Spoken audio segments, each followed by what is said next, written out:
இன்றைக்கும் இந்த மாலை வேளையிலும் கூட அதே தலைப்பிலே சில காரியங்களை நான் உங்களோடு பகிர்ந்து விரும்புகிறேன். இன்றைக்கு மாலையிலே அங்கே 3 ஆராதனை முடித்துவிட்டு ஓய்வெடுத்துட்டு இன்றைக்கு மாலையில் என்ன பேசலாம் என்று சொல்லி யோசித்து கொண்டிருக்கும் போது சில சிந்தனைகளை கர்த்தர் என்னுடைய இருதயத்தில் வைத்தார். அவைகளை தான் உங்களோடு பேச விரும்புகிறேன். என்னுடைய இந்த சின்ன ஸ்டடி இல்லாவிட்டால் இந்த செய்தியினுடைய தலைப்பு lifestyle of thanksgiving. Lifestyle of thanksgiving, நன்றி செலுத்துதலோடு கூடிய வாழ்க்கை முறை என்கிற அந்த தலைப்பிலே உங்களோடு நான் பேச விரும்புகிறேன். Thanks giving as a way of life. நம்முடைய வாழ்க்கை மூலமாக நாம் நன்றி உள்ளவர்களாக இருக்க வேண்டும். எப்படிலாம் நம் ஆண்டவருக்கு நன்றியாக இருக்க முடியும், நன்றி உள்ள ஒரு வாழ்க்கை வாழ முடியும் என்று சொல்லி சிலவற்றை உங்களோடு நான் பகிர்ந்து விரும்புகிறேன். 116ஆம் சங்கீதம் 12ஆம் வசனத்தை நாம் அடிப்படையாக வைத்துக் கொள்ளலாம். 116ஆம் சங்கீதம் 12ஆம் வசனத்தில் வேதம் இப்படியாக சொல்கிறது, கர்த்தர் எனக்கு செய்த எல்லா உபகாரங்களுக்காகவும் அவருக்கு எண்ணத்தை செலுத்துவேன். How can I repay or return or reciprocate what the Lord has done in my life? ஆண்டவர் என்னுடைய வாழ்க்கையில செய்த எல்லா உபகாரங்களுக்காக நான் எண்ணத்தை செலுத்துவேன் அப்படின்னு ஒரு கேள்வியோடு அங்கே சங்கீதக்காரன் சொல்கிறான். என்னத்தை ஆண்டவரை செலுத்த முடியும்? இப்ப மனுஷன் நம்ம ஏதாவது வாங்கியிருந்தா பரிகாரம் செஞ்சிடலாம். அவர் எனக்கு உதவி செஞ்சாரு, நம்ம என்ன பண்ணோம், அவருக்கு உதவி செய்யலாம் அப்படின்னு சொல்லி ஏதாவது ரிட்டர்ன் பண்ணலாம். ஆண்டவர் செய்த நன்மைகளுக்கு ரட்சிப்பை கொடுத்திருக்கிறாரு, அவருக்கு என்ன ரீபே பண்ண முடியும்? ஜீவனை கொடுத்திருக்கிறாரு, சுவாசத்தை கொடுத்திருக்கிறாரு, சபையை கொடுத்திருக்கிறாரு, வேதாகமத்தை கொடுத்திருக்கிறாரு. அவருக்கு நம்ம எப்படி அவருக்கு பதில் செய்ய முடியும்? நம்முடைய வாழ்க்கையில அது கொஞ்சம் ஆராய்ஞ்சு பார்க்கணும், எப்படிலாம் ஆண்டவருக்கு நன்றியா இருக்க முடியும். சங்கீதக்காரன் சொல்றான், ரட்சிப்பின் பாத்திரத்தை எடுத்துக்கொண்டு உம்முடைய நாமத்தை நான் தொழுது கொள்வேன். என்னுடைய வாழ்க்கையை உமக்கு ஒரு ஆராதனையாக மாறு ஆண்டவரே. I will lift up the cup of salvation and I will call upon your name என்று சொல்லி அவன் கேள்வியை கேட்டுட்டு பதிலையும் சொல்றதை நம்ம பார்க்கிறோம். நம்முடைய வாழ்க்கையிலே கர்த்தர் செய்த நன்மைகள் ஏராளம். நம்மை ரட்சித்தார், அந்தகாரத்திலிருந்து ஆச்சரியமான ஒளிக்கு ஆண்டவர் கொண்டு வந்தார். நம்முடைய வாழ்க்கை ஒரு நன்றி உள்ள வாழ்க்கையா இருக்கணும். ஹல்லேலூயா. நான் காலையில சொன்ன முறுமுறுக்கிறவர்களாக, குறை பேசுகிறவர்களாக, கம்ப்ளைனர்ஸாக, கிரம்பிளர்ஸாக நம்ம வாழ்க்கையில் இருக்கக்கூடாது. நம்முடைய வாழ்க்கையில ஆண்டவருக்கு நன்றி உள்ளவர்களாக இருக்க வேண்டும். ஹல்லேலூயா. கர்த்தர் செய்த எல்லா உபகாரங்களுக்காக எண்ணத்தை செலுத்துவேன் அப்படின்னு கொஞ்சம் ஆராய்ஞ்சு பாருங்க, என்னத்தெல்லாம் ஆண்டவரை செலுத்தலாம். இன்னைக்கு ஒரு 7 காரியத்தை நான் உங்களோடு என் இதயத்தில் வைத்ததை நான் குறித்து வைத்திருக்கிறேன்.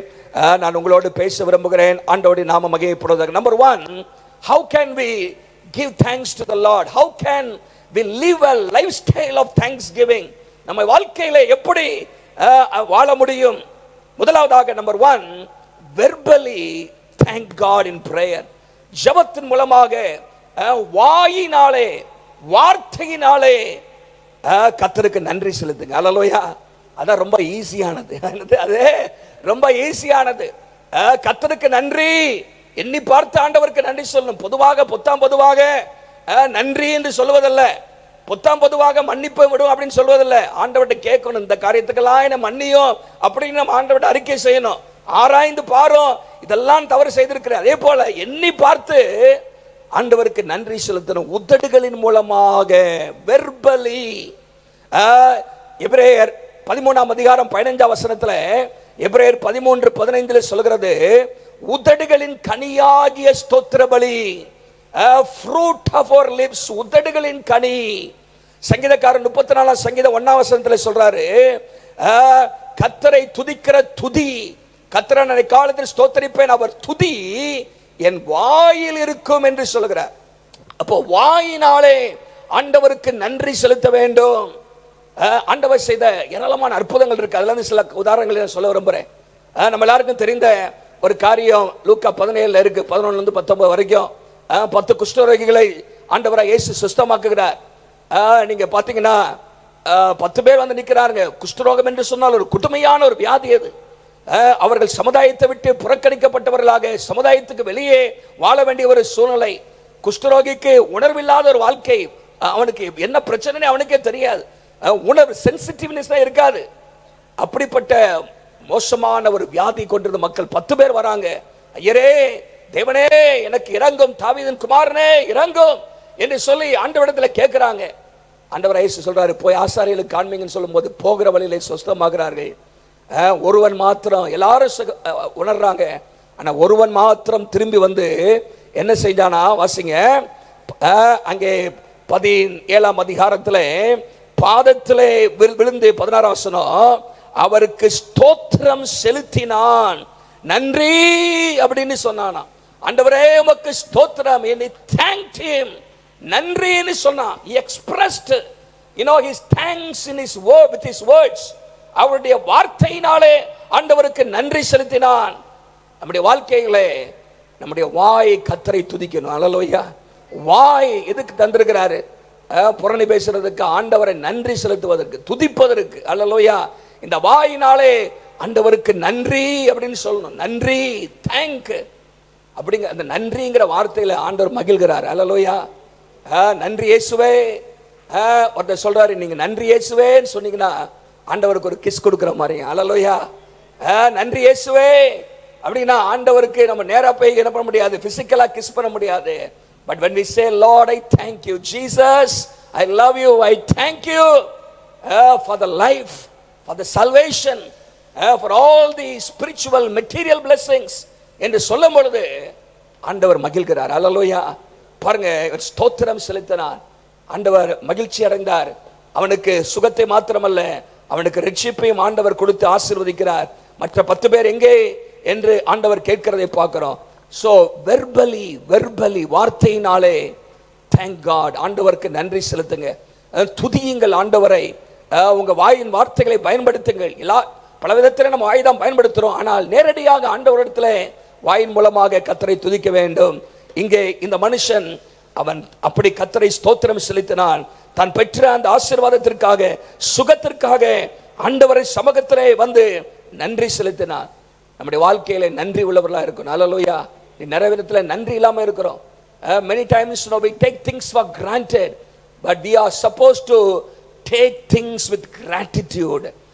நாம் நன்றியோடு ஏற்றுக்கொள்ளணுமே தவிர இது பெரிய காரியமா நினைச்சிடக்கூடாது. அல்லேலூயா. இன்னைக்கு நிறைய இடத்துல நம்ம என்ன இல்லைன்னே பார்த்துட்டு இருக்கிறோம், ஆனா என்ன இருக்குன்னு நம்ம பார்க்கணும். அல்லேலூயா. இன்னைக்கு எல்லாவற்றிலும் குறை கண்டு சமயத்துல ஏதோ ஒரு வாசித்துட்டு இருந்தேன், அதில் எப்படி மக்கள் வந்து இருக்கிறாங்க அப்படின்னு சொல்லி, நன்றி இல்லாதவர்களா இருக்கிறாங்க அப்படிங்கிறதுக்கு ஒரு உதாரணம் போட்டுருந்துச்சு. ஒரு போஸ்ட் ஆஃபீஸில் ஒருத்தர், ஒரு வயசானவர், ஒரு போஸ்ட் கார்டு வாங்கிட்டு நின்று இருந்தாராம். அதில் ஏதோ எழுதணும்னு விரும்பிட்டு இருந்திருக்காரு, எழுத வரனாலும் தெரியல. ஆனால் பக்கத்தில் என்னவரை எழுதிட்டு இருந்தவர் அது எழுதி முடிச்சுட்டு இங்கே வந்து என்ன சொன்னார், ஐயா போஸ்ட் கார்டு வாங்கி வச்சிருக்கீங்களே, நீங்கள் ஏதாவது எழுதணுமா? ஆமாம் தம்பி கொஞ்சம் எழுதி கொடுங்க அப்படின்னு சொல்லி அவர் கேட்டாராம். அவர் டிக்டேட் பண்ணாராம், எழுதினாராம். எழுதி என் கையெழுத்து நீனே போட்டு தம்பி, அதையும் போட்டுட்டாராம். எழுதி எல்லாத்தையும் பண்ணிட்டாராம். வேற ஏதாவது எழுதணுமையா அப்படின்னு கேட்டதுக்கு அவர் சொன்னாராம், பின் குறிப்பு போஸ்ட் ஸ்கிரிப்ட் இருக்குல்ல, போஸ்ட் ஸ்கிரிப்ட்ல please excuse me for the sloppy hand ரைட்டிங்னு எழுது அப்படின்னாராம். எவ்வளவு குடும்பம். அதாவது இந்த மோசமான கையெழுத்துக்காக வருந்துகிறேன் அப்படின்னு பின்னாடி எழுதி பின் குறிப்புன்னு எழுது அப்படின்னு. உனக்கு எழுதி கொடுத்ததே பெருசு. அவங்க என்ன எழுதணுமா, போஸ்ட் ஸ்கிரிப்ட்ல அந்த மோசமான கையெழுத்துக்காக வருந்துகிறேன்னு பின்னாடி எழுதிக்க அப்படின்னு சொன்னான். இன்னைக்கு அப்படிதான் இன்னைக்கு மக்கள் இருக்கிறார்கள். பாருங்க, அவனுக்கு எழுதவே தெரியாத மனுஷன் அவன் வந்து எழுதி கொடுக்கிறான். அதான் அவன் கையெழுத்துல மோசம் கண்டுபிடிச்சு அதுல எழுதணுமா அதுல. இப்படிதான் இன்னைக்கு உலகம் இருக்குது. நம்முடைய வாழ்க்கையை சற்று யோசித்து பார்ப்போம். கர்த்தருக்கு நன்றி உள்ளவர்களா இருக்கணும். அல்லேலூயா. குறை உள்ளவர்களாக அல்ல. என்ன ஆண்டவரே ஆசீர்வாதம் நினைச்சிடக்கூடாது. நம்ம வாழ்க்கையில கர்த்தர் எதைக்கு சிறந்ததோ அதை நமக்கு தந்து நம்மை ஆசீர்வதிக்கிறார். நம்பர் 1. இரண்டாவதாக, speak of God's blessings to others in testimony. சாட்சியின் மூலமாக கர்த்தருக்கு நன்றி செலுத்துங்கள். சாட்சி சொல்லுவதன் மூலமாக ஆண்டவருக்கு நன்றி செலுத்த வேண்டும். ஒரு மனுஷனை ஆண்டவர் சுகமாக்கினார், கண் தெரியாதவன். யோவான் 9ஆம் அதிகாரத்தில் நான் வாசிக்கிறோம். 24, 25 அவன் ஒரு சாட்சி சொன்னான். என்ன தெரியுமா சொன்னான்? நான் குருடனா இருந்தேன், நான் பார்வை அடைந்திருக்கிறேன். நான் எனக்கு பார்வை எல்லாம் எனக்கு தெரியாதுப்பா, எனக்கு ஒண்ணுதான் தெரியும், I was blind but now I see. அதுக்கு முந்திர வசனம் சொல்லுது, அவன் இதன் மூலமாக கர்த்தரை மகிமைப்படுத்தினான்னு சொல்லி. அல்லேலூயா. தேவனை மகிமைப்படுத்துன்னு சொல்றான். என்ன சொல்றான்? எனக்கு குருடனா இருந்தேன், இப்ப பார்வை அடைகிறேன். இது சாட்சி, இது ஒரு சாட்சி. இந்த சாட்சி அநேகருடைய வாழ்க்கையில் அங்கே தாக்கத்தை ஏற்படுத்துகிறது. கர்த்தராகிய இயேசு அவனை அங்கே சீலோவாம் குளத்திலே கழுவ சொல்லி அவனுக்கு கண் பார்வையை கொடுக்கிறார். அவன் போய் சாட்சி சொல்கிறான். சாட்சி உள்ள ஒரு வாழ்க்கை, சாட்சி பகருதல், டெஸ்டிமனி. மற்றவர்களுக்கு நான் சொல்லுவது 1 நாளாகமத்தின் புஸ்தகத்திலே 16ஆம் அதிகாரம் 8-9 வசனங்களை வாசித்து பாருங்களேன். 1 நாளாகமம் 16ஆம் அதிகாரம் 8-9. அங்கே வேதம் சொல்லுகிறது இப்படியாக, கர்த்தரை துதித்து அவருடைய நாமத்தை பிரஸ்தாபப்படுத்துங்கள், அவருடைய செய்கைகளை ஜனங்களுக்குள்ளே பிரசித்தப்படுத்துங்கள், அவருடைய செய்கைகளை சொல்லுங்கள், பிரசித்தப்படுங்கள். கர்த்தரை துதித்து கீர்த்தனம் பண்ணி அவருடைய அதிசயங்களை பேசுங்கள், ஆண்டவர் செய்த அதிசயங்களை பேசுங்கள். அல்லேலூயா. முன்பாக வந்து சபை நடுவே பேசும் பொழுது, இல்லாவிட்டால் ஒரு சிறு குழுவாக இருந்தாலும் அங்கே ஆண்டவர் செய்ததை சொல்லும் பொழுது ஆண்டவருக்கு நாம் நன்றி செலுத்துறோம். அல்லேலூயா. அவனுக்கு நன்மை செஞ்சப்பா யார்கிட்டயுமே நீ போய் சொல்லலையே அப்படின்னு ஆண்டவர் நம்ம பார்த்து கேட்கக்கூடாது. அல்லேலூயா. மகனுக்கு செஞ்ச நன்மையை 4 பேர்கிட்ட சொல்றான். அல்லேலூயா. நீங்க வேதத்தில் வாசித்தீங்கன்னா மார்க் 15ஆம் அதிகாரத்தில் அந்த மனுஷன் லேகியோன் பிசாசு பிடித்தவன் இயேசு தனக்கு செய்தவைகள் எல்லாம் அவன் பிரசித்தப்படுத்தினான். இயேசு தனக்கு செய்தவைகளை அவன் மற்றவர்களுக்கு போய் சொன்னான். நம்முடைய வாழ்க்கையிலே ஆண்டவன் நமக்கு செய்ததை சொல்லணும். போய் அல்லேலூயா சொல்லும் பொழுது 4 பேர்கிட்ட சொல்லும் போது, நீ சபையிலே சொல்வது நல்லது. வாய்ப்பில்லாத சமயத்தில் எனக்கு சர்ச்சில் தான் சொல்லுவேன்னு சில ஆட்கள் நிற்பாங்க. அப்படி இல்லை, சர்ச்சில் சொல்லும் போதும் சொல்லணும், மற்றவர்களுக்கு சொல்லணும். அல்லேலூயா. சாட்சிகளை பகிர்ந்து கொள்ளும் பொழுது கர்த்தர் மகிமைப்படுகிறார். அப்போஸ்தலனாகிய பவுல், நீங்க அப்போஸ்தலர் நடவடிக்கைகளை பார்த்தீங்கன்னா அவருடைய சாட்சியை 2 அதிகாரத்தில் சொல்லி வச்சிருக்கிறார். 9ஆம் அதிகாரம் முழுசா அவருடைய ரட்சிப்பின் அனுபவம்.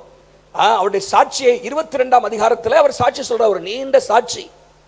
அகரிப்பாவுக்கு முன்பாக சொல்கிறார், யூத ஜனங்களுக்கு முன்பாக சொல்கிறார். 26ஆம் அதிகாரத்தில் அகரிப்பா ராஜாக்களுக்கு முன்பாக சொல்றார், கர்த்தர் நான் இப்படிதான் இருந்தையா, நான் துன்பப்படுத்துகிறவனா இருந்தேன், உபத்திரவப்படுத்துகிறவனா இருந்தேன், ஆண்டவரின் மேல் கிருபை பாராட்டி இந்த பாவியை ஆண்டவர் ரட்சித்தார். கலாத்தியர் 1ஆம் அதிகாரத்தில் கலாத்திய சபைகளுக்கும் அவர் சாட்சி சொல்றார். முதல் அதிகாரத்தில் நான் இப்படி இருந்தேன், என்ன பார்த்தா எல்லாம் பயப்படுவானுங்க, ஆனா கர்த்தர் என்னை மாத்திட்டாரு. அல்லேலூயா. ஆண்டவர் சொல்றார், சாட்சி சொல்றாரு. கடிதம் மூலமாக சாட்சி சொல்றாரு, மக்களுக்கு முன்பாக சாட்சி சொல்றாரு, ராஜாக்களுக்கு முன்பாக இந்த சாட்சி சொல்றாரு. கர்த்தர் செய்ததை சொல்லணும். ஒரு அல்ல சொல்லுங்க பார்க்கலாம். அதான் நன்றி. ஒண்ணுமே சொல்லாம இருக்க கூடாது. அப்போ நன்றியின் மூலமாக, அது சாட்சியின் மூலமாக, சாட்சியின் வசனத்தினாலே அவனை பிசாசை ஜெயித்தார்கள். நம்ம சாட்சி சொல்லும் போது அடிக்கடி சொல்லிக்க 3 காரியம் நடக்குது. மற்றவர்கள் முன்பாக சபையில வந்து சாட்சி சொல்லும் போது தேவன் மகிமைப்படுகிறார், சபை பக்தி விருத்தி அடைகிறது, பிசாசு வெட்கப்பட்டு போறான். அல்லேலூயா.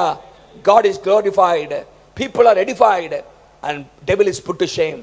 பிசாசு வெட்கப்படுறான் சபை நடுவிலே கர்த்தரை துதிக்கும் பொழுது. அல்லேலூயா. சங்கீதக்காரன் சொல்ற, மகா சபையிலே கர்த்தரை நான் புகழ்வேன் என்று சொல்கிறான். நம்முடைய வாழ்க்கையிலே சாட்சி மூலம் கர்த்தருக்கு நன்றி செலுத்துங்கள். அல்லேலூயா. சாட்சி சொல்லுங்க, ஆண்டவரை பற்றி சொல்லுங்க.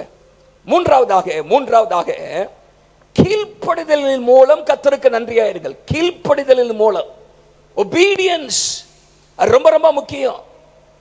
ஒரு வார்த்தை, ஒரு வசனத்தை வாசித்து நம்ம ஒரு அற்புதத்துக்கு வருவோம். லூக்கா 6ஆம் அதிகாரம் 46ஆம் வசனத்தை வாசிங்க. லூக்கா 6ஆம் அதிகாரம் 46ஆம் வசனம். என்னை ஆண்டவரே ஆண்டவரே என்று நீங்கள் சொல்லியும் நான் சொல்லுகிறபடி நீங்கள் செய்யாமற் போகிறது என்ன? நன்றி ஆண்டவரே, நன்றி ஆண்டவரேன்னு சொல்ற, நன்றியப்பான்னு சொல்ற, ஆனா ஒண்ணுக்கு கீழ்ப்படியே மாட்டேங்கிறியே. உன் நன்றி என்னத்தை குப்பையில கொண்டு போடுன்னு தான் சொல்லுவார் ஆண்டவர்.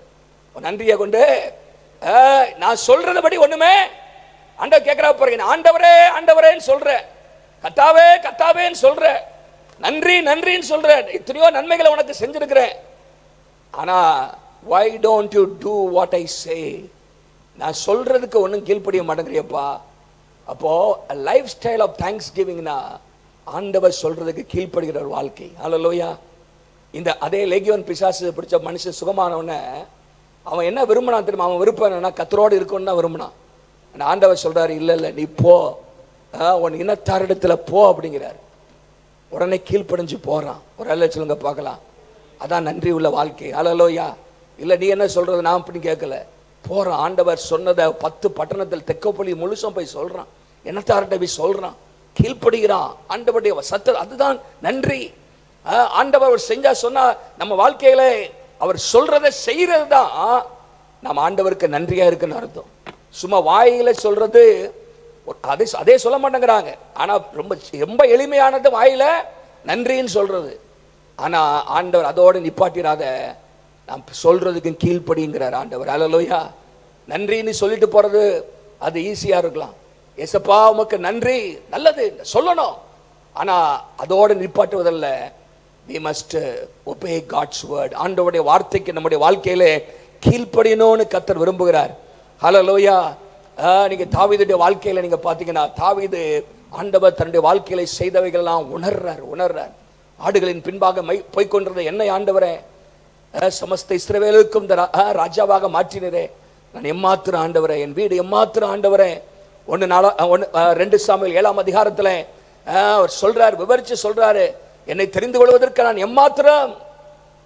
அதே தாவீது குறித்து ஆண்டவர் என்ன தெரியுமா சொல்றாரு? இந்த தாவீது எனக்கு சித்தமானவைகள் எல்லாம் அவன் செய்வான் சொல்றாரு. அல்லேலூயா. அதுதான் நன்றி உள்ள வாழ்க்கை. அப்போஸ்தலர் 13:22 ஆண்டவர் சொல்றாரு, தாவீதின் இருதயத்துக்கு ஏற்ற தாசன், அவன் என்னெல்லாம் நான் விரும்புறேன்னு அவன் செய்வான் அப்படிங்கிறார். That is what a lifestyle of thanksgiving is all about. சும்மா நீங்க இஷ்டத்துக்கு வாழ்றதல்ல. ஆண்டவருடைய அன்பை நீங்க ருசிச்சிருந்தா, ஆண்டவர் உங்க வாழ்க்கையில செய்த நன்மைகளை உண்மையாகவே நீங்கள் ருசித்திருந்தால், ஆண்டவருடைய வார்த்தைக்கு நீங்க கீழ்ப்படுவீங்க.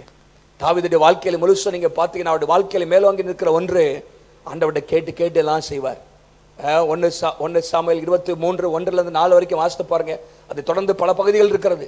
முதலாவது இங்க தான் நம்ம வாசிக்கிறோம். ஆண்டவரே நான் போலாமா ஆண்டவரே யுத்தத்துக்கு? போலானா போவார், போனாட்ட போக மாட்டார். ஆண்டவர் வித்தியாசமான ஐடியா கொடுத்து அதன்படி செய்வார். போலாம் அப்படிங்கிறாரு, போறாரு, ஜெயத்தை பெற்றுக்கொள்கிறார். விசாரித்தான் பல முறை 1 சாமுவேல் புஸ்தகத்திலையும் 2 சாமுவேல் புஸ்தகத்திலையும் நம்ம வாசிக்கிறோம். தாவீது ஆண்டவர்கிட்ட கேட்டு கீழ்ப்படிந்து செஞ்சார். அல்லேலூயா. சில தவறுகள் இருந்தது உண்மைதான். ஆனால் ஆண்டவர் சொல்ற சாட்சி என்னன்னா, அவன் எனக்கு சித்தமானவர்கள் எல்லாம் செய்வான். அல்லேலூயா. அதுதான் நன்றி உள்ள ஒரு வாழ்க்கை. a lifestyle of thanksgiving. நம்முடைய வாழ்க்கையை சற்று யோசித்து பாருங்க. தாவீது சொல்றாரு 40ஆம் சங்கீதம் 8ஆம் வசனத்துல, 40ஆம் சங்கீதம் 8ஆம் வசனம் சொல்லும்போது, தேவனே உமக்கு பிரியமானதை செய்ய நான் விரும்புகிறேன் ஆண்டவரே. எத்தனை பேர் நம்ம சொல்ல முடியும், ஆண்டவரே உமக்கு பிரியமானது? ஆங்கிலத்திலே சித்தமானதுன்னு போட்டிருக்கு. I desire to do your will my God. நீ பிரியமானதை செய்ய விரும்புகிறேன். அந்த விருப்பமும் அந்த செயல்பாடும் தான் நம்முடைய வாழ்க்கை ஒரு நன்றி உள்ள வாழ்க்கை என்பதை விவரிக்கிறது. அல்லேலூயா. நம்ம பேசுறது ஒன்று, நம்முடைய வாழ்க்கையை செய்கிறது ஒன்றா, நம்ம வாழ்க்கை நன்றி உள்ள வாழ்க்கை இல்லை. So number 3, through obedience to God's word we must express our thanks to him. நான்காவதாக ஆண்டவருக்கு நன்றி காணிக்கைகள் மூலமாக கர்த்தருக்கு நன்றி செலுத்த முடியும். நன்றி காணிக்கைகள் பாருங்க, அநேக நேரத்தில் நம்ம வலிக்காம தான் எல்லாம் செய்ய விரும்புகிறோம். நமக்கு ஒண்ணுமே என்ன பண்ணக்கூடாது, வலிக்க கூடாது, நம்மளை பாதிக்க கூடாது. காணிக்கைன்னா நமக்கு என்னது, பாதிப்பு வருது. ஆனா ஆண்டவர் அங்கதான் நம்ம பார்க்கலாம், உண்மையாகவே எனக்கு கனம் பண்றானா, நன்றியா இருக்கிறானா. நன்றி காணிக்கைகள் பழைய ஏற்பாட்டிலே 5 விதமான காணிக்கைகளை குறித்து வாசிக்கிறோம். பாவ நிவாரண, குற்ற நிவாரணம் அப்படின்னு. அதுல சமாதான பலின்னு சொல்றது அது நன்றி காணிக்கையாக செலுத்தப்படுகிறது. சமாதான பலி, பீஸ் ஆஃபரிங், ஃபெலோஷிப் ஆஃபரிங் அப்படிங்கிறது நன்றி நிமித்தமாக கர்த்தர் கொடுத்த விடுதலை, ஆசீர்வாதம். பாத்தீங்கன்னா, it was offered for wondrous occasions of salvation, from distress, from sickness, from deliverance from problems. அதுல இருந்து ஆண்டவர் விடுதலை கொடுக்கும் போது ஆண்டவருக்கு நன்றியா செலுத்துறது தான். நீங்க அதை குறித்து லேவியராகமம் 7ஆம் அதிகாரத்திலே ஆண்டவர் தெளிவா சொல்லியிருக்கிறார். லேவியராகமம் 7ஆம் அதிகாரத்திலே 11-21 பழைய ஏற்பாட்டில் ஸ்தோத்திர பலி அப்படிங்கிறது சும்மா வாயில சொல்றது ஸ்தோத்திர பலி இல்ல, பலி செலுத்த வேண்டும். ஸ்தோத்திரமாகிய அது பலியாகிய ஸ்தோத்திரம், அது ஸ்தோத்திரம். புதிய ஏற்பாட்டில் தான் ஆண்டவர் பலி ஏற்பாடுல உதடிலும் கடியா மாறிடுச்சது. ஆனால் பழைய ஏற்பாட்டு காலத்துல பலி செலுத்துவார்கள், ஆடுகளை கொண்டு வருவார்கள், மிருகங்களை கொண்டு வருவார்கள். 7ஆம் அதிகாரம் 15ஆம் வசனத்துல அது மிருகம் என்று சொல்லப்பட்டிருக்கிறது. அனிமல் சாக்ரிஃபைஸ் கொண்டு வந்து, ஆண்டவரே நீ செய்த நன்மைகளுக்காக என்னை விடுவித்தீர், ஆசீர்வதித்தீர், அற்புதம் செய்தீர் என்று சொல்லி பலி செலுத்தி கர்த்தருக்கு ஸ்தோத்திரம் செலுத்தினாங்களாம். நம்முடைய வாழ்க்கையில காணிக்கைகள் மூலமாக தாவீது சொல்றாரு 2 சாமுவேல் 24:24 நம்ம எல்லாருக்கும் தெரிஞ்ச வசனம் தான். அந்த இடத்தை வாங்கும்போது ஃப்ரீயா கிடைக்குதுன்னு சொல்லும்போது, இல்லை நான் கிரயம் கொடுத்து தான் வாங்குவேன், கர்த்தருக்காக செய்கிற ஒரு காரியத்தை கிரயம் இல்லாமல் செய்ய மாட்டேன்னு சொல்றார். I will not do anything that costs me nothing. நம்முடைய வாழ்க்கையிலே காணிக்கைகள் மூலமாக சங்கீதம் 50:23 ஸ்தோத்திர பலி எடுக்கிறவன் என்னை மகிமைப்படுத்துகிறான் என்று சொல்லப்பட்ட காரியம் ஸ்தோத்திர பலி. பலி லிட்டரல் சாக்ரிஃபைஸ். பலி செலுத்தும் போது ஆண்டவர் மகிமைப்பட்டார். இன்றைக்கு நம்ம உதடின் கடியாய் ஸ்தோத்திர பலி நல்லது, ஆனா காணிக்கைகள் மூலமாக ஹல்லேலூயா.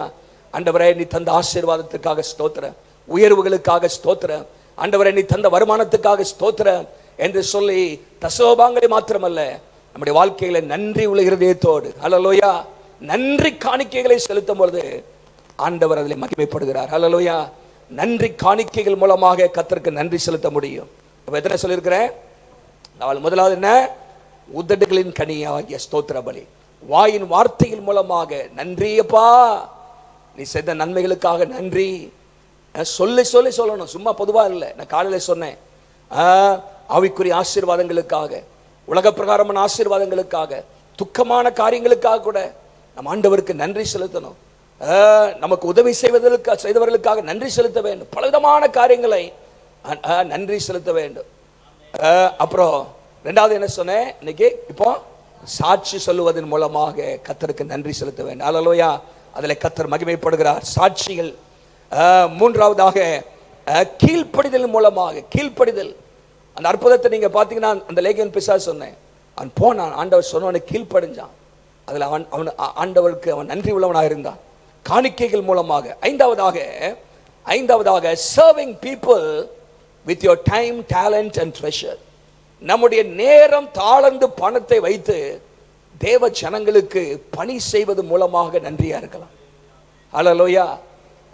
நம்முடைய நேரம், தாளந்துகள், பணம், டேலண்ட்ஸ் இவைகள்லாம் எதுக்குன்னா ஆண்டவர் மற்றவருடைய ஆசீர்வாதத்துக்காக பயன்படுத்தணும் அப்படின்னு கொடுத்திருக்கிறார்.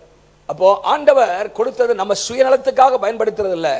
நம்முடைய நேரமானாலும் சரி, பணமானாலும் சரி, அதை மற்றவர்களுக்காக, மற்றவருடைய ஆசீர்வாதத்திற்காக. என்னை ஆசித்தீரே பாருங்க, நம்ம ஆண்டவர் ஆசீர்வச்சிருக்கிறாரு. மற்றவங்களை பார்க்குறோம் கஷ்டப்படுறாங்க, அவங்கள பார்க்காம போனோம்னு சொன்னா ஆண்டவர் என்ன நினைப்பாரு? உன்னை ஆசீர்வச்சு எதுக்குப்பா மற்றவர்களுக்கு ஆசீர்வாதமாக? ஆண்டவர் எதுக்கு நம்ம கையில் ஐஸ்வர்யத்தெல்லாம் தராருன்னா நீங்களே விருத்தி அடைவதற்கு இல்லை, டு பி அ பிளெஸ்ஸிங். ஹல்லேலூயா. அநேகருக்கு ஆசீர்வாதமாக மாறுறதுக்கு தான். அப்போ நீங்க அநேகருக்கு ஆசீர்வாதமாக மாறும் பொழுது கர்த்தருக்கு நன்றியா இருக்கிறீங்க. ஹல்லேலூயா.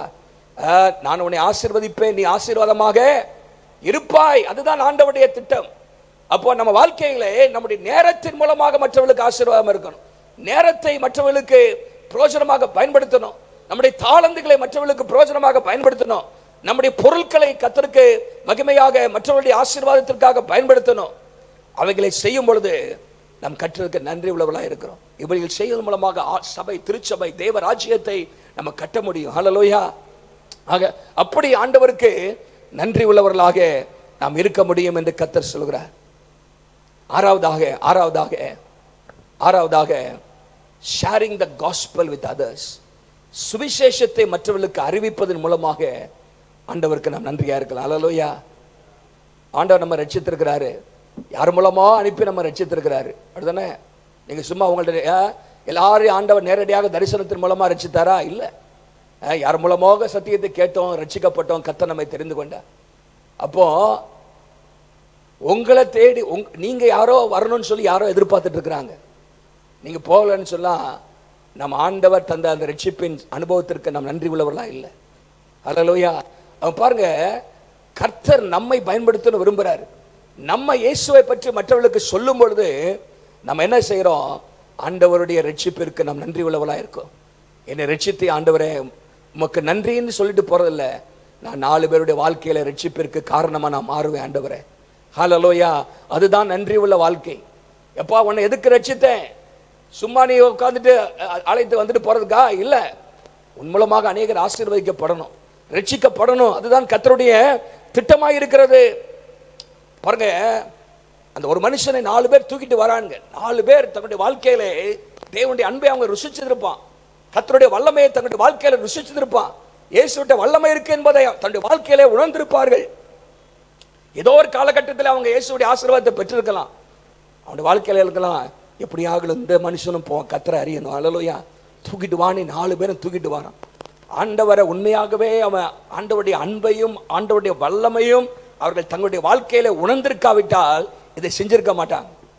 அவங்க உணர்ந்தனால 4 பேர் எப்படியாவது சேர்ந்து இந்த ஒருத்தனை என்ன பண்றாங்க, கொண்டு போய் இயேசுவிட்ட கொண்டு விட்டுறான். அதுக்காக கிரயம் செலுத்துறான், ஓட்டை பிரிக்கிறான், மேலே ஏறுறான். எவன் என்ன பேசினாலும் பரவாயில்ல, நீ மேலே ஏறுறான். நீங்க திடீர்னு ஒரு வீட்டுக்கு மேலே என்ன சொல்லுவீங்க, அப்படி ஈஸியாக ஏறிடுவோமா நம்ம? 4 பேர் என்ன பேசுவாங்க நினைப்போம். அவன் பரவாயில்ல, எப்படியா அந்த ஆத்மா ரட்சிக்கப்படணும், சுகம் பெறணும். ஓட்டையும் பிரிக்கிறான். பேதுருடைய வீடு தான் அது, கப்பர்நகம் இல்லை. பேதுரு வந்து ஏதாவது திட்டி, பேதுருவே ஓட்டை பிரிக்கிற, உனக்கு திரும்பி ஓட மாட்டி கொடுத்துட்றேன், காசு போனாலும் பரவாயில்ல, இந்த ஆத்மா சுகம் பெறணும், அல்லேலூயா, இந்த ஆத்மா ரட்சிக்கப்படணும். ஒரு ஆத்மாவுக்காக 4 பேர் பிரயாசப்பட்டு 2 அதிகாரம் 5ஆம் வசனத்தில் மார்க்கில் சொல்லுது, ஆண்டவராய் இயேசு இந்த 4 பேருடைய விசுவாசத்தை கண்டு அப்படின்னு போட்டிருக்கு. அல்லேலூயா. அவனுடைய விசுவாசத்தை பார்த்து ஆண்டவர் பிரமிச்சிடுறாரு. ஆண்டவர் சொல்றாரு, அவன் பாவம் மன்னிக்கப்பட்டதுன்னு அந்த மனுஷனை பார்த்து சொல்றாரு, உன் படுக்கையை எடுத்துக்கொண்டு நடன்னு சொல்றாரு. அவன் கர்த்தரை மகிமைப்படுத்திட்டு போறான். அல்லேலூயா. பாருங்க, போய் ஒரு ஆளை கொண்டு போன இயேசுவிட்ட. 2 ராஜாக்கள் 7ஆம் அதிகாரத்தில் நம்ம பார்க்குறோம், குஷ்டரோகிகள் உள்ள போறான் கேம்புக்குள்ள. அங்கே என்னது சீரியருடைய அந்த பாளையத்துக்குள்ளாக போகும்பொழுது எல்லாம் அப்படியே கிடக்குது, எல்லாம் சாப்பிட்டு மூக்க முடியும். ஏன்னா பஞ்சம் பயங்கரம், சாப்பிட்டு ரொம்ப நாள் ஆச்சு. உள்ள போனாலும் சாவு, இருந்தாலும் சாவு. உள்ளதான் போய் பார்ப்பவேன்னு போறானுங்க. அங்க போனா ஒரு ஆளும் காணோம், எல்லாம் பிரிச்சோடி கிடக்குது, சாப்பாடா கிடக்குது. எல்லாம் மூக்கு மூட்டை 4 நாள் சேர்த்து இத்தனை வரைக்கும் விட்டதெல்லாம் சேர்த்து சாப்பிட்டு போதும் போதும்ப்பா அப்படின்ட்டு இருக்கும்போது எல்லாம் அவனுங்களுக்காக சேர்த்து வைக்கல. அவன் யோசிக்கிறான், இல்லை எத்தனையோ பேர் பஞ்சத்தில் இருக்கிறாங்க, நாம சும்மா இருந்தா குற்றம் நம்ம மேலே சுமரும், குற்றம் நம்ம மேலே சுமரும்னு சொல்லிட்டு அவர்கள் போய் நான் எல்லாருக்கும் சொல்றாங்க. அல்லேலூயா. ராஜா போய் பார்க்குறாரு, உண்மையாகவே அப்படி கிடக்குது, எல்லாருக்கும் அந்த சாப்பாடு கிடைக்குது. பாருங்க, ரட்சிப்பின், விடுதலையின், அற்புதத்தின் செய்தியை மற்றவர்களுக்கு என்ன பண்றாங்க, சொல்றாங்க. பாருங்க, அதுதான் நன்றி. நன்றி நம்முடைய வாழ்க்கையில எப்படி நன்றியா இருப்பது? Sharing the gospel, good news with others. அல்லேலூயா. இயேசுவை பற்றி மற்றவர்களுக்கு சொல்லாம நான் ஆண்டவருக்கு நன்றியா இருக்கிறேன்னு சொன்னா அது பொய், அது மாய்மாலாது. ஆண்டவர் தந்த ஆசீர்வாதத்தை பாருங்க, ஒரு மனுஷன் நரகத்துக்கு போயிட்டு இருக்காங்க, அவனுக்கு சுவிசேஷத்தை சொல்லி காப்பாத்தாம நீ என்ன நன்றின்னு ஆண்டவருக்கு வாயில சொல்லி என்ன பண்ணியும்? அவனுக்கு சத்தியத்தை சொல்லி அவன் வாழ்க்கையில அன்பை அறிவிக்கிறது தான். அல்லேலூயா. அதுதான் உண்மையான நன்றி உள்ள ஒரு வாழ்க்கை. பாருங்க, சிஸ்டர் வந்து சாட்சி சொன்னாங்க, கர்த்தர் வீட்டை கொடுத்தாரு அப்படின்னு. போன வாரம் சொன்னாங்க, எங்கள் வீட்டில் கிறிஸ்மஸ் அன்னைக்கு ஒரு சுவிசேஷ கூட்டம் வைக்கணும் பாஸ்டர், ஒரு 20 பேரையா நான் கூட்டிட்டு வந்துடுவேன், சுவிசேஷம் அறிவிக்கணும் பக்கத்தில் உள்ளவங்களுக்கெல்லாம். புதுசாக அந்த இடத்துக்கு போகிறாங்க. பாருங்க, அந்த அந்த ஏவுதல், ஆவல். எப்படியாக என்ன பண்ணும், வீட்டை கொடுத்த ஆண்டவருக்கு சும்மா பிரதிஷ்டை பண்ணி நன்றின்னு போட்டு போகிறதில்ல. இந்த வீட்டுக்குள்ளே 4 பேர் வந்து ரட்சிக்கப்படணும். அல்லேலூயா. ஆண்டவரா இயேசுவை அறியணும். ஒருவேளை அந்த வாய்ப்பு நமக்கு இல்லாட்டாலும் இயேசுவை பற்றி மற்றவர்களுக்கு அறிவிக்கணும். அல்லேலூயா. அதுதான் நன்றி உள்ள வாழ்க்கை, எக்ஸ்பிரஷன் ஆஃப் தேங்க்ஸ் கிவிங். அந்திரேயோட வாழ்க்கையை நம்ம பார்க்கிறோம், தன் பெற்ற சந்தோஷத்தை மற்றவர்களுக்கு சொல்றான். கடைசியாக ஒரு காரியத்தை சொல்லி முடிச்சிடுறேன். கடைசியாக ஒரே ஒரு வார்த்தையை வாசிப்போம். மார்க் 10ஆம் அதிகாரம் 52ஆம் வசனத்துல, மார்க் 10:52, அங்கே ஒரு மனுஷன் ஆண்டவருடைய அற்புதத்தை பெற்றுக்கொள்கிறான். அவன் செய்தது என்னன்னா, 52ஆம் வசனத்துடைய கடைசி பகுதி, உடனே அவன் பார்வையடைந்து வழியிலே இயேசுவுக்கு பின் சென்றான். ஹல்லேலூயா. followed Jesus along the road. இந்த வார்த்தை என்னன்னு சொன்னா, follow Jesus all your life. அதுதான் நன்றி உள்ள வாழ்க்கை. ஹல்லேலூயா. ஏதோ ஒரு நாள் வந்து நன்றி செலுத்திட்டு போறதில்ல, ஏதோ ஒரு நாள் சுவிசேஷத்தை அறிவித்து போறதில்ல. வாழ்நாள் முழுவதும் கர்த்தரை பின்பற்றுவது தான் நன்றி உள்ள வாழ்க்கை. ஹல்லேலூயா. நன்றி உள்ள வாழ்க்கை. அநேகர் இயேசுவை ஏமாற்றி விட்டு போய்விடுகிறார்கள், பின்முதுகு காட்டிட்டு போயிடுறாங்க. ஆனால் நன்றி உள்ள வாழ்க்கை என்பது following Jesus all the days of our lives. அந்த குஷ்டரோகி, மன்னிக்கவும், அந்த குருடன், பர்த்திமேயை குறித்து அங்கே சொல்லப்பட்டிருக்கிறது. அவர் இயேசு சுகமாக்குகிறார். தாவீதின் குமாரனே எனக்கு இரங்கும் என்று சொல்லுகிறார். இயேசு நின்று அவனை வரவழைத்து உனக்கு என்ன செய்யணும்னு கேட்கிறாரு. பார்வையடைன்னு சொல்றான். பார்வையடைந்துட்டு அவன் தான் வழியில போல இயேசுவுக்கு பின் சென்றான். ஹல்லேலூயா. இயேசுவுக்கு பின் சென்றான். 2000 வருஷமாக பர்த்திமேங்கிற ஒரு பேரை இன்னைக்கு சொல்லிட்டு இருக்கோம்னா, எத்தனை சுவிசேஷ கூட்டத்தில் அவனை பற்றி பேசியிருப்பார்கள், எத்தனை நிகழ்ச்சி கூட்டங்களில் இந்த பர்த்திமையை பற்றி பேசியிருப்பார்கள். அவனுடைய வாழ்க்கை வேதத்தில் எழுதப்பட்டிருக்கிற அவனை குறித்த செய்தி பாருங்கன்னா, அவன் எடுத்த தீர்மானம் இயேசுவுக்கு பின் செல்ல தீர்மானிச்சான். ஹல்லேலூயா. இயேசுவுக்கு பின் செல்ல, following Jesus all the days of our lives. நம்முடைய வாழ்க்கையிலே இயேசுவுக்காகவே நான் வாழுவேன், அதுதான் நன்றி உள்ள வாழ்க்கை. ஹல்லேலூயா. இந்த நாகமானை குறித்து நான் போன வாரத்தில் நான் படித்து கொண்டிருந்தேன். நாகமான் சொல்ற ஒரு காரியம் எனக்கு ரொம்ப பிடிச்சிருந்துச்சு. 2 ராஜாக்களின் புஸ்தகம் 5ஆம் அதிகாரத்தில், 2 ராஜாக்களின் புஸ்தகம் 5ஆம் அதிகாரத்தில் அவன் ஆண்டவரிடத்தில் அற்புதத்தை பெறான். ஒரு பெரிய படை வீரன், ஆனால் குஷ்டரோகம். இப்போ எலிசாட்ட வந்து சுகத்தை பெற்றுட்டு ஆண்டவர் சுகம் கொடுத்துட்டாரு. அவன் சொல்ற ஒரு வார்த்தை எனக்கு ரொம்ப பிடிச்சிருந்துச்சு. 17ஆம் வசனத்தில் சொல்றான், உமது அடியேன் இனி கர்த்தருக்கே அல்லாமல் அந்நிய தேவர்களுக்கு சர்வாங்க தகவடைய செலுத்துவது இல்லை. ஒரு அல்ல பார்க்கலாம். எவ்வளவு அற்புதமான ஒரு புறஜாதிங்க அவ, அந்நியன் பாருங்க. அவன் சொல்ற வார்த்தை நல்லா பைபிள்ல நல்லா கிடிக்க அண்டர்லைன் பண்ணி வச்சிருக்கேன். அதுல மறக்க கூடாது. இனி கர்த்தருக்கே அல்லாமல், ஒரு அல்ல பார்க்கலாம், இனி கர்த்தருக்கே அல்லாமல் அந்நிய தேவர்களுக்கு பலி செலுத்த மாட்டேன் அப்படின்னு சொல்லிதான் நாட்டுக்கே போறான். அல்லேலூயா. அங்க ஒரு பெர்மிஷனை கேட்டுக்கிறான். இப்ப நான் எஜமான்ட்ட போறேன், அங்க ஒரு கோயிலுக்குள்ள போற ஒரு சூழ்நிலை வரும். ஆனா என் மனசுல நான் தீர்மானம் பண்ணிட்டேன், கடவுளை இயேசுவை தவிர யெகோவாவை தவிர. ஆக எலிசா, சரிப்பா உன் மனசு எனக்கு தெரியுது, எனக்கு இருதயம் தெரியுது அப்படின்னு சொல்லி பெர்மிஷன் கொடுக்கிறாரு. அப்படி தீர்மானம் பாருங்க, உமது அடியேன் இனி கர்த்தருக்கே அல்லாமல். அதுதான் நன்றி உள்ள வாழ்க்கை. அல்லேலூயா. சுகத்தை பற்றியா சும்மா போய் காட்டதே என்னது, மறுபடியும் உலகத்தின் மேல அந்நிய தெய்வங்களுக்கு மேல பலி செலுத்துவது நன்றி உள்ள வாழ்க்கை அல்ல. இனி கர்த்தருக்கே அல்லாமல் வேற எந்த காரியமும் அல்ல. இவர் அந்நிய தெய்வத்தை இத்தனை வருஷம் சிறு வயதிலிருந்து இத்தனை நாட்கள் பின்பற்றினவன் தான், பலி செலுத்தினவன் தான். ஆனா இப்பொழுது ஆண்டவருடைய அன்பை ருசிச்சுட்டான். ஆண்டவர் தந்த சுகத்தை பெற்றுக்கொண்டான். தன்னுடைய சரீரத்தின் உறுப்புகள், விசேஷமாக சதை சிறு பிள்ளையை போல மாறிட்டு அவன் காணிக்கையை கொடுக்குறான். எலியா சொல்றான், இதுக்கெல்லாம் காணிக்கை கொடுத்தா, காணிக்கையை வாங்கிட்டு சுகத்தை கொடுத்தான்னு நீ சொல்லிடக்கூடாது 4 பேர்ட்ட போய், அதெல்லாம் வேண்டாம்ப்பா. அவன் சொல்றான் பாருங்க ஒரு தீர்மானம், இனி கர்த்தருக்கே அல்லாமல். ஹல்லேலூயா. From now on I will not sacrifice to any other pagan gods. I will follow only Jehovah. ஹல்லேலூயா. அதுதான் நன்றி உள்ள ஒரு வாழ்க்கை, நன்றி உள்ள ஒரு வாழ்க்கை. இன்னைக்கு ஒரு தீர்மானம் எடுப்போம், நம்முடைய வாழ்க்கையிலே கர்த்தரையே பின்பற்ற, கர்த்தருக்கு சாட்சியாக இருக்க, தேவராஜ்யத்தை நம்முடைய பணம் தாளந்து நேரத்தின் மூலமாக கட்டி எழுப்ப, ஹல்லேலூயா, நன்றி காணிக்கைகளை செலுத்த, ஊழியத்திற்காக, தேவ நாம மகிமைக்காக கீழ்ப்படிந்து வாழ, கர்த்தர் செய்த நன்மைகளை மற்றவர்களுக்கு சாட்சியாக அறிவிக்க, நம்முடைய உதடுகளின் கனியாகிய ஸ்தோத்திர பலியை செலுத்த நம்மை அர்ப்பணிப்போம். நம்ம எல்லாரும் எழும்பி நிற்போமா? எழும்பி நிற்போம்.